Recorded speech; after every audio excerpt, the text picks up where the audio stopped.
So, some influential business leaders who supported President Trump's return to the White House are expressing just a little bit of what might be called buyer's remorse. One goes by the name Bill Ackman.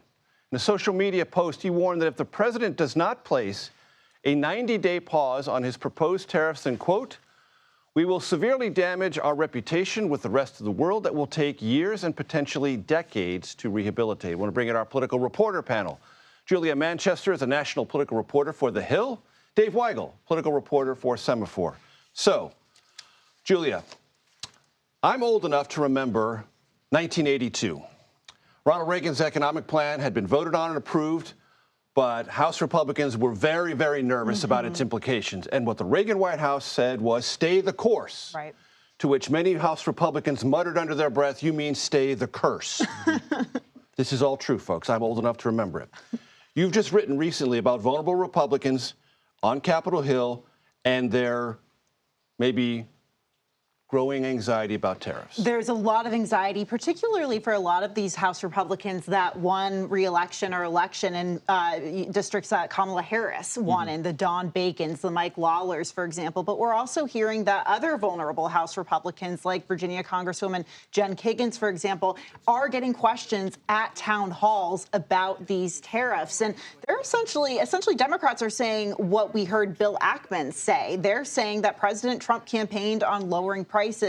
They are in the long term, they may not see lower prices because of these tariffs. So we're seeing that anxiety kind of start to rise among some Republicans on Capitol Hill, and Democrats, to use a cliche, are sort of ready to pounce. Dave, I'm not sure if there's an answer to this question, but if you've lost Bill Ackman, you've lost blank. Well, you might, in some cases, have lost Elon Musk. You might have lost a number of people who were part of the Trump coalition in 2024 because of the Trump 2019 economic record. Let's stop 2020. That's not his fault. They all agreed. But there was an expectation from a lot of the Ackmans of the world that Trump 2 was going to be like Trump 1.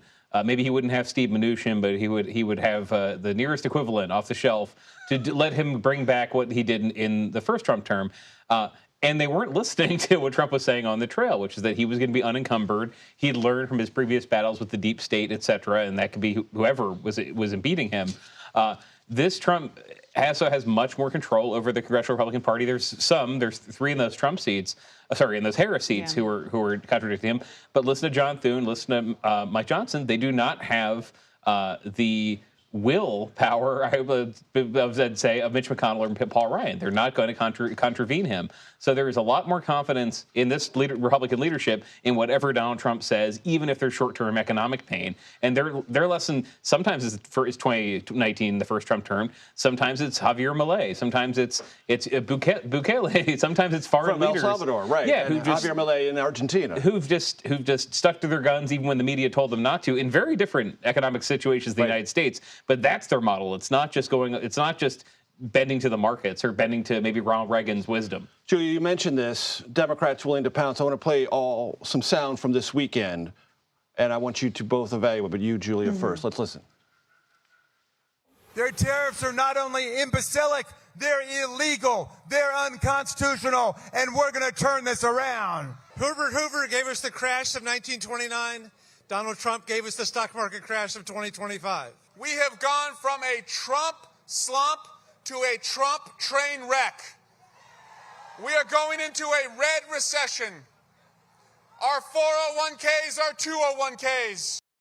Well, they've got newer sound bites, that's for sure. They do, and they are saying this is Trump's economy. They are trying to get him to own this, and they are banking on the fact that, or the hope that this is for the long term, not the short term. I mean, a lot of Republicans I talk to always caveat and say, well, we're a year and a half out from the midterms. So much can happen between now and then. But the fact of the matter is Americans are watching the stock market right now, and there is a lot of this bubbling anxiety. But one note of caution there, I would say, we were talking a lot about the stock market, for example, in November of 2024, October of 2024. That was an economic indicator that the Trump campaign actually warned a lot of us, not necessarily look at, and said focus on inflation, because we saw that the Biden campaign was touting the stock market. Because it was generally stable enough. Yes, exactly. But now we're seeing, Democrats try to highlight this, and they're banking on that inflation. Americans are going to be feeling this in their pocketbooks. Oh, the age-old adage, where you stand depends on where you sit.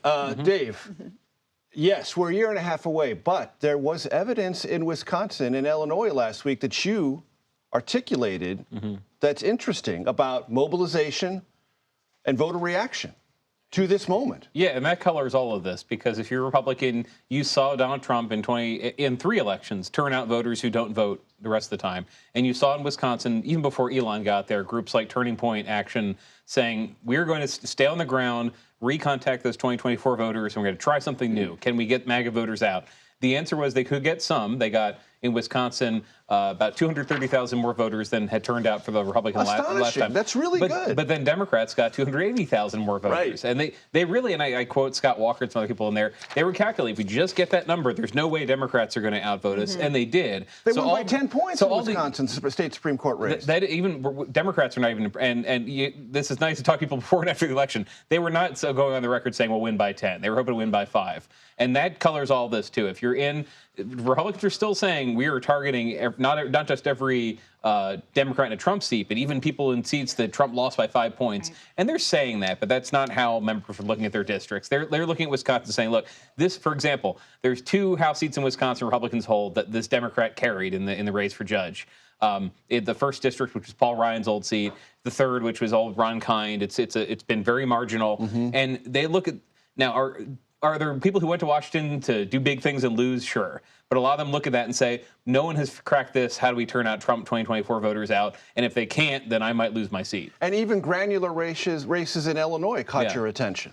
Yeah, even there were suburban races outside Chicago. Republicans were slaughtered. There were candidates who had very ambitious, had run for Congress, and they lost a race for mayor just because thousands more Democrats were turning out. Independents who vote Democratic.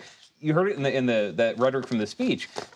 This still is a Democratic Party that wants to be the labor party, wants to be the manufacturing party. It's also the party of urban professionals with college degrees who have 401ks. And they're saying that. Their lingua franca is, hey, if you pay attention to news and you have investments and you went to college, 1, you're very likely a voter. 2, you very likely voted for Kamala Harris last time. 3, you are paying attention every day. So we think you'll be easy to turn out in a midterm. And the Republican who turned out just for Trump, not so much. Julia, I want you to bring this conversation home because there was this blip on the market. We talked about it earlier in the show. Oh, there might be a 90-day pause.